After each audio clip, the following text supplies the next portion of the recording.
Dear learner, welcome to learning for all. मैं Sultan, assistant professor cum course coordinator, special education hearing impairment, Amar Jyoti school and rehabilitation centre, Gwalior, Madhya प्रदेश।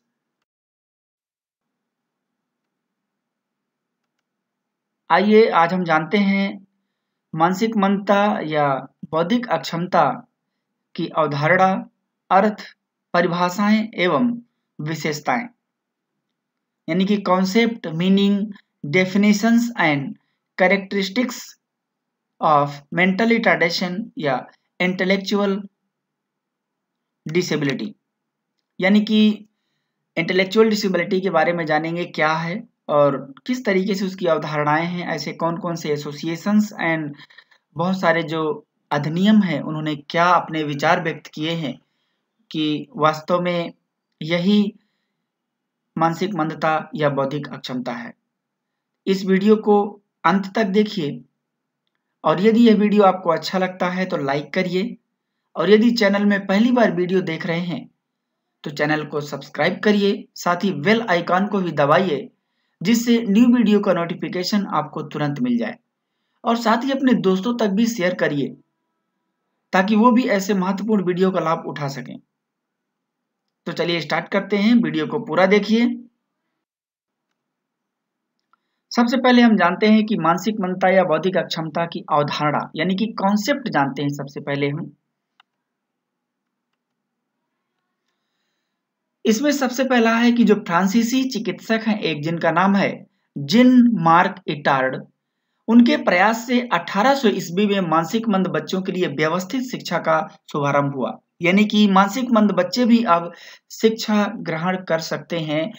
1800 ईस्वी से इन्होंने शुभारंभ कर दिया था।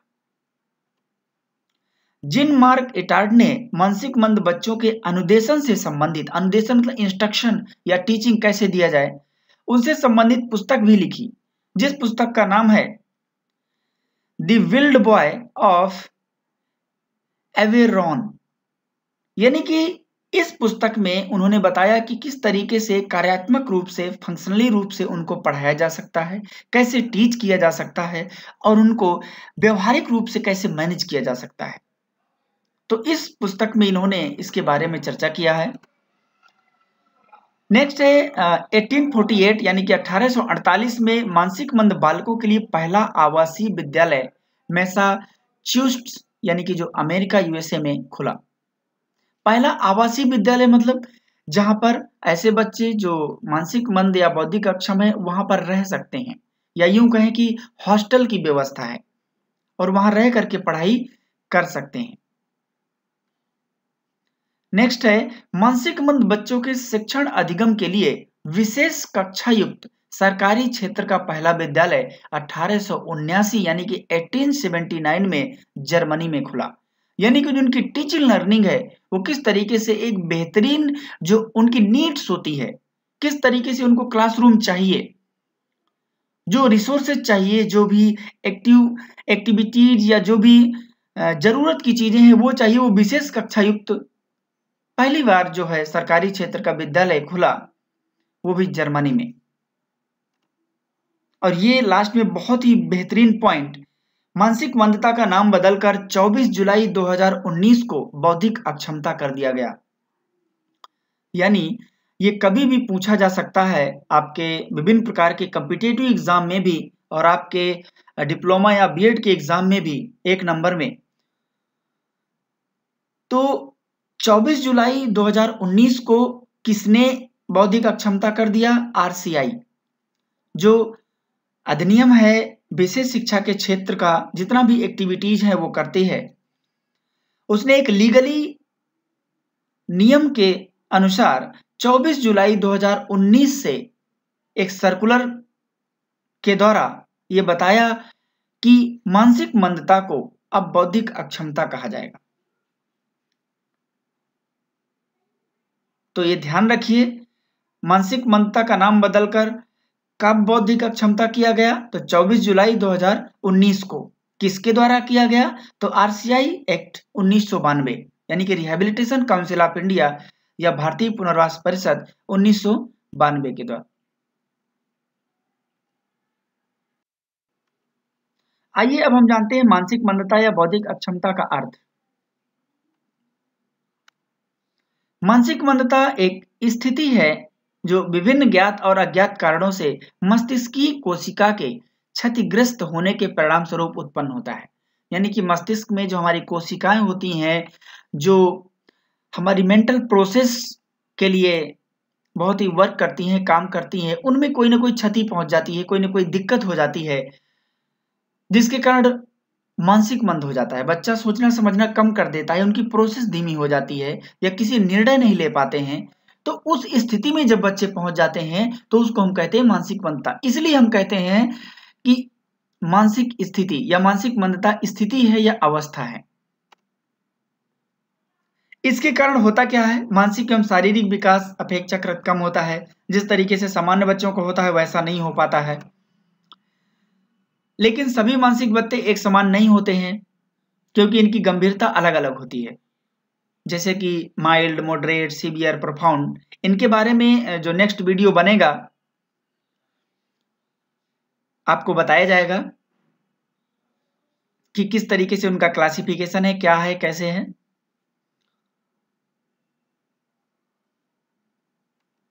नेक्स्ट है कि बुद्धि लब्धि सामान्य से कम होती है। अच्छा, सामान्य से कम मतलब जो इनका आईक्यू होता है, इंटेलिजेंस क्वोशेंट, वो नॉर्मल व्यक्ति से कम होता है, या यूं कहें कि इनका 70 आईक्यू वाले होते हैं, बॉर्डर लाइन वाले, या उनसे फिर नीचे होते चले जाते हैं। इनके बारे में हम जानेंगे आगे पूरी तरीके से। जब ये चीजें हो जाती हैं तो उनका सामाजिक विकास भी प्रभावित होता है एवं दिन प्रतिदिन की समस्याएं भी उत्पन्न हो जाती हैं। सामाजिक विकास क्यों प्रभावित होता है? क्योंकि हम मानते हैं कि सामाजिक विकास तभी हो सकता है जब एक बच्चा फिट होगा और समाज के साथ इंटरेक्शन करेगा, उनके साथ मिलजुल कर रहेगा, तभी होगा। जब शारीरिक रूप से भी समस्याएं उत्पन्न होती हैं, कब क्या कैसे करना है ये भी पता नहीं होता, तब दिन प्रतिदिन की समस्याएं भी उत्पन्न हो जाती हैं, क्योंकि मोटर स्किल प्रॉब्लम भी इनमें होती है। सामान्य व्यक्ति की अपेक्षा शैक्षणिक उपलब्धि में भी कमी पाई जाती है। ये भी एक प्रकार का इनकी जो एक पहचान बताती है कि यह मानसिक मंदता है। तो हम कह सकते हैं कि मानसिक मंदता या बौद्धिक अक्षमता एक ऐसी स्थिति है या एक ऐसी अवस्था है जो 18 वर्ष से कम उम्र से पहले होती है, और उनमें विभिन्न प्रकार के मानसिक एवं शारीरिक समस्याएं पाई जाती हैं, जिससे उनकी सामाजिक विकास, भाषाई विकास, संप्रेषणीय विकास, दिन प्रतिदिन की समस्याएं, शैक्षिक उपलब्धि आदि में कमी देखी जाती है। तो ये एक प्रकार की परिभाषा बन सकती है। अब हम जानते हैं मानसिक मंदता या बौद्धिक अक्षमता की परिभाषा, यानी कि डेफिनेशंस ऑफ मेंटल रिटार्डेशन या इंटेलेक्चुअल डिसेबिलिटी। सबसे पहली जो परिभाषा है, according to national trust act 1999, यानी कि जो नेशनल ट्रस्ट एक्ट है या राष्ट्रीय न्यास अधिनियम 1999, इनके द्वारा क्या परिभाषा दी गई है। इससे पहले जो आरसीआई 1992 एंड पीडब्ल्यूडी एक्ट 1995 जो एक्ट है, उनमें भी सेम परिभाषा है, इसलिए एक परिभाषा ले ली गई है।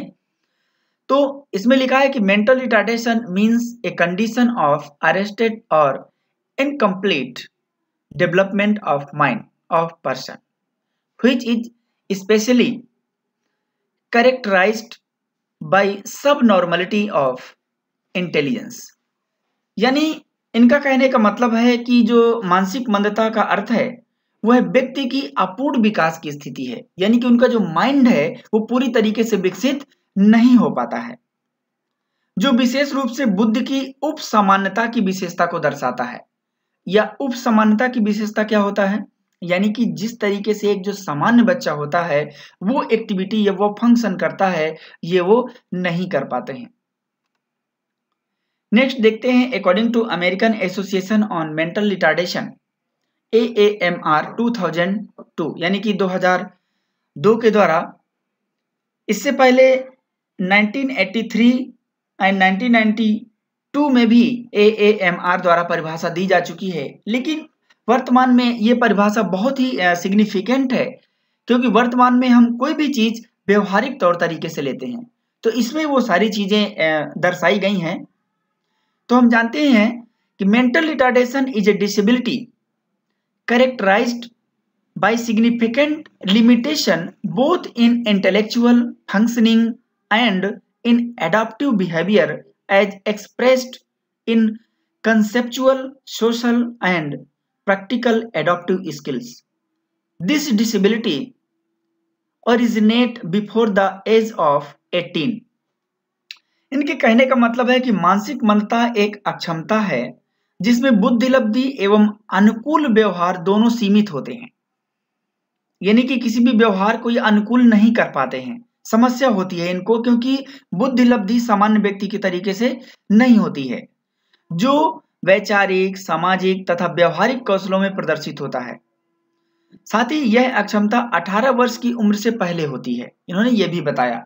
तो इसका मतलब ये है। नेक्स्ट जो परिभाषा है, according to rights of persons with disabilities act, यानी कि आरपीडब्ल्यूडी एक्ट 2016 के अनुसार जो इनकी परिभाषा है, intellectual disability a condition characterised by significant limitation both in intellectual functioning, reasoning, learning, problem solving इसके अंतर्गत है, and in adaptive behaviour which covers a range of everyday social and practical skill including, यानी कि बौद्धिक जो विकलांगता है या जो समस्या है या क्षमता है, तो बौद्धिक कार्यप्रणाली के अंतर्गत है, जैसे कि उसमें रीजनिंग पावर, उसमें किस तरीके से लर्निंग यानी कि जो अधिगम करने में या प्रॉब्लम सॉल्विंग करने में, और साथ ही साथ अनुकूली व्यवहार, दोनों में महत्वपूर्ण सीमा की विशेषता है। सीमा क्या होता है, यानी कि लिमिट होती है। ये सब चीजें नहीं कर पाते हैं एक सामान्य व्यक्ति की तरह, जिसमें हर दिन सामाजिक और व्यवहारिक कौशल शामिल होते हैं। अगर देखा जाए तो हम प्रतिदिन कोई ना कोई सामाजिक एवं व्यवहारिक क्रियाकलाप या स्किल करते हैं, लेकिन एक जो इंटेलेक्चुअल डिसेबल्ड बच्चा होता है, जो इंटेलेक्चुअल यानी कि जो बौद्धिक रूप से समस्याग्रस्त बच्चा होता है, इनको ऐसे में समस्या होती है। जैसे कि अगर देखा जाए तो एक नेल्सन मंडेला बहुत ही एक समाज सुधारक और एक प्रकार का इस क्षेत्र में दार्शनिक कह सकते हैं इनको। उनका मानना है कि only 50 years ago persons with intellectual disabilities were scorned, isolated and neglected, यानी कि केवल 50 साल पहले बौद्धिक विकलांगता व्यक्तियों को अलग थलग और उपेक्षित किया गया था, यानी कि पहले इनको आइसोलेट किया गया था, नेग्लेक्ट किया जाता था, अलग कर दिया जाता था। But today they are able to attend school, become employed and assimilate into their local community. लेकिन आज ऐसा नहीं है, आज वे स्कूल जाने, नौकरी करने और अपने स्थानीय समुदाय को आत्मसात करने में सक्षम है। यानी कि इनके लिए ऐसी व्यवस्था हो गई कि आज ये पढ़ लिख सकते हैं, आज ये रोजगार कर सकते हैं और साथ ही साथ ये कम्युनिटी में अपने आप को जोड़ सकते हैं, आत्मसात करने में सक्षम है, अपने आप को साबित कर सकते हैं कि कुछ हम भी कर सकते हैं। तो ये नेल्सन मंडेला द्वारा कहा गया कोट है एक प्रकार का। अब हम जानते हैं कि मानसिक मंदता या बौद्धिक अक्षमता की विशेषताएं, जिसको हम कहते हैं कैरेक्टरिस्टिक्स ऑफ मेंटल रिटार्डेशन या इंटेलेक्चुअल डिसेबिलिटी। तो इसके बारे में हम जानते हैं कि कौन कौन सी विशेषताएं हैं, कौन कौन से लक्षण हैं, क्योंकि इन्हीं के माध्यम से हम पहचान सकते हैं कि एक मानसिक मंद बच्चा क्या है। किसी भी चीज को पहचानना हो, चाहे किसी व्यक्ति को पहचानना हो, चाहे किसी वस्तु को पहचानना हो, तो हम उनकी विशेषताओं से पहचानते हैं।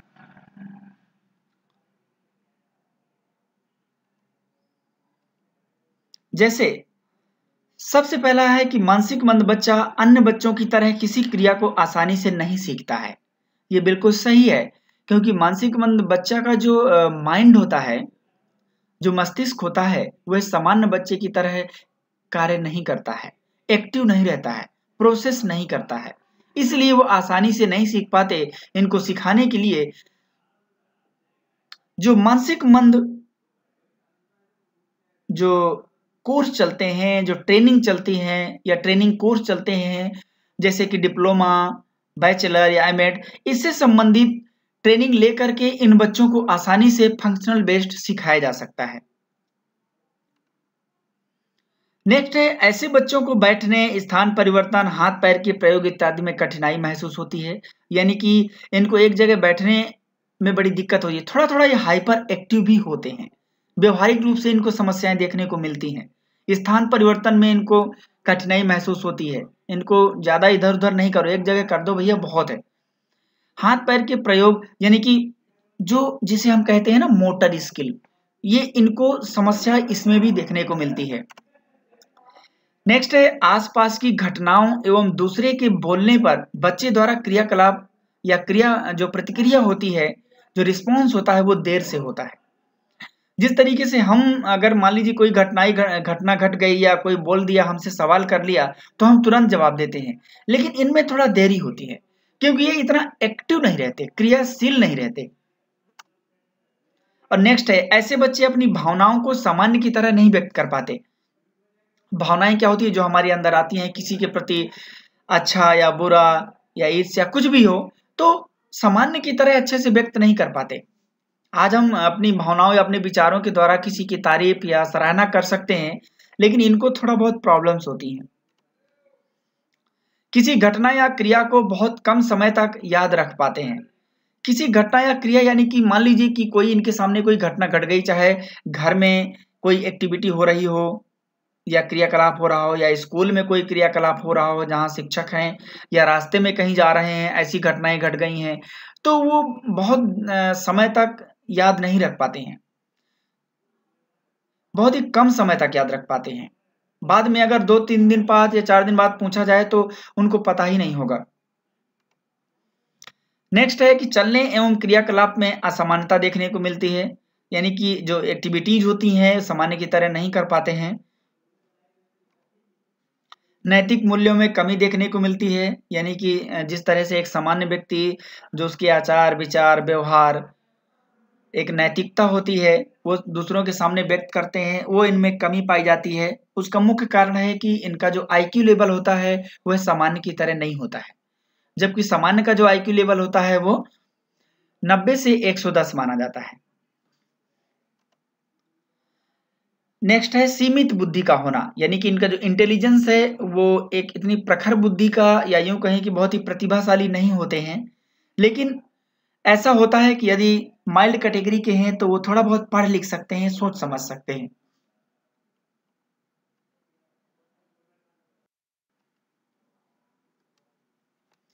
नेक्स्ट है, व्यवहारिक समस्या देखने को मिलती है। किसी से व्यवहार करना है तो उसमें प्रॉब्लम होती है, जैसे किसी से बातचीत करना या किसी से हाथ मिलाना। तो इनको अगर किसी चीज को रटा दिया जाता है, या मान लीजिए कि अगर इनको हाथ मिलाना सिखा दिया गया तो ये हमेशा करते रहेंगे, लेकिन ये अजीब तरीके का व्यवहार भी करते हैं, सामान्य की तरह नहीं कर सकते। नेक्स्ट है, सामाजिक समायोजन या सामाजिक अंतःक्रिया की क्षमता में कमी देखने को मिलती है। जो सोशल इंटरेक्शन है सभी के साथ नहीं कर पाते हैं, ये ज़्यादातर जिनको जानते हैं उन्हीं के साथ अपने आप को कंफर्टेबल महसूस करते हैं। तो ये कैपेसिटी एक सामान्य व्यक्ति में अच्छी पाई जाती है, लेकिन ऐसे बच्चों में जिनका माइंड, जिनका प्रोसेसिंग या कॉग्निशन एक नॉर्मल कैटेगरी का नहीं होता है, उनमें ये सारी समस्याएं देखने को मिलती हैं। और सामाजिक विकास भी इसी कारण नहीं हो पाता है, क्योंकि समाज से अंतःक्रिया नहीं हो पाता। नेक्स्ट है, भाषाई क्षमता में कमी देखने को मिलती है, यानी कि जो लैंग्वेज एबिलिटी है या कैपेसिटी है वो बिल्कुल नहीं होती इनमें, ज़्यादा बहुत ही कम देखने को मिलती है। बहुत ज़्यादा लिखने को कह दिया जाए तो नहीं लिख पाते, इसलिए इनको फंक्शनली या कार्यात्मक रूप से पढ़ाया जाता है, ताकि हर चीज़ को वो एक्टिविटी बेस्ड तरीके से सीख सके, या जिसे हम लर्निंग बाय डूइंग कह सकते हैं, करके सिखाना। नेक्स्ट है, संप्रेषण की समस्या देखने को मिलती है, बातचीत करने में बड़ी दिक्कत होती है। नेक्स्ट है, उत्साह में कमी देखने को मिलती है। मान लीजिए कोई काम करने को कह दिया जाए तो ऐसा नहीं कि तुरंत लग जाएंगे, हो सकता है ये उस दिन करे ही ना, हो सकता है गुस्से में आ जाए तो आपको ही मार दें। तो ऐसी समस्याएं भी देखने को मिलती हैं। नेक्स्ट है, स्वयं से नए विचारों के निर्माण में समस्या होती है। स्वयं से नए विचार मतलब मान लीजिए कि अगर कोई एक्टिविटी चल रही है या कुछ भी हो रहा है, हमें कोई सुझाव देना है या नए विचार आना है, सुबह सुबह किसी स्थिति को देखकर, नेचर को देख करके जो हम अनुमान लगाते हैं वो इनमें नहीं होता है, वो व्यक्त नहीं कर पाते। नेक्स्ट भौतिक समस्या देखने को मिलती है, जो चलने फिरने आवागमन में या इसके अलावा जो मोटर स्किल में, ये सारी समस्याएं देखी जाती हैं। आत्मविश्वास में कमी देखने को मिलती, कॉन्फिडेंस नहीं होता, कुछ भी चीज कह दो तो हमें हाँ मिला लेंगे या सिर हिला देंगे जैसे भी करके। लेकिन आत्मविश्वास एक सामान्य व्यक्ति की तरह, मान लीजिए अगर कह दिया जाए कि ये कमल का ही फूल है, तो इनको जरूरी नहीं, अगर उसी तरीके का दूसरी कलर का दिखा देंगे तो उनको जरूरी नहीं कि वही कह दें। या बहुत सारी ऐसी चीजें होती हैं जो व्यवहारिक रूप से आत्मविश्वास नहीं होता, कैसे करना है, किससे करना है। नेक्स्ट है किसी कार्य पर अधिक देर तक ध्यान ना दे पाना, यानी कि जो हम अटेंशन देते हैं किसी क्षेत्र पर या पढ़ने लिखने पर या किसी से व्यवहार करने पर, चाहे घर में हो, चाहे शिक्षक के साथ हो या स्कूल में कहीं भी हो, तो नहीं दे पाते ध्यान।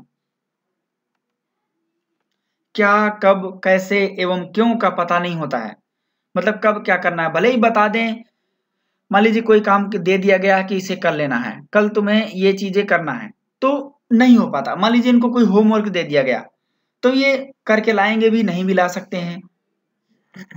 इनको बता दिया जाएगा कि इसके बारे में लिखना है, तो उन्हें पता ही नहीं होता क्या लिखना है, कैसे करना है, क्यों कर रहे हैं, ये भी नहीं पता होता है। तो ये सारी विशेषताएं या लक्षण हमें बताते हैं कि जो मानसिक मंद बच्चे को पहचाना जा सकता है अगर इस तरीके की समस्याएं हमेशा देखने को मिलती हैं। ऐसा नहीं है कि एक दिन अगर ऐसी समस्याएं देख ली हैं तो हम किसी को कह देंगे कि ये मेंटल रिटार्डेशन हो गया, तो ये ज्यादा जरूरी है। पूरा वीडियो देखने के लिए आपका बहुत बहुत धन्यवाद। यदि वीडियो आपको अच्छा लगा हो तो लाइक करिए, सब्सक्राइब करिए, साथ ही बेल आइकन को भी दबाइए और साथ ही अपने दोस्तों तक भी शेयर करिए ताकि ऐसे महत्वपूर्ण वीडियो का लाभ वो भी उठा सकें। Thank you so much.